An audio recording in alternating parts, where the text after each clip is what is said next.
So one tip on setting that distance, if you're going to run, let's say we're going to run a thicker piece of metal than we have been running. At this moment, we're set up for 11 gauge. But if we then wanted to run some 3/16 through it, I have a piece of 3/16 here, what I'm going to do is I'm going to open up enough so that there's a lot of space between that roller, that rubber roller with the sandpaper on it, and the conveyor belt. And I'm going to take a sample of the metal and I'm going to make sure I can easily stick it in between the roller and the conveyor. You want it to be pretty loose, actually very loose, and you really don't even want it to touch.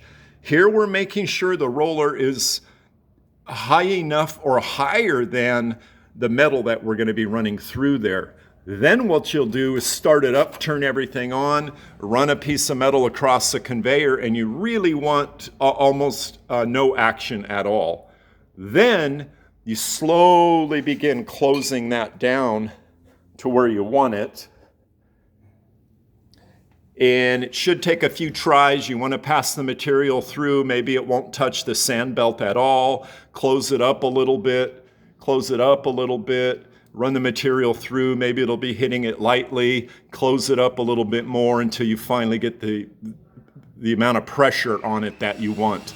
But you need to be very careful about not running a thick piece of metal through here if you have it set up for a thin piece of metal, because it may make it under these roller guides, but it'll probably get hung up here and it'll just keep sanding and sanding and sanding, but your work will not be moving. Also, that being said, anytime you change the setup, I would have maybe some sort of test material or sacrificial material that you can run through there a couple times to check your setup.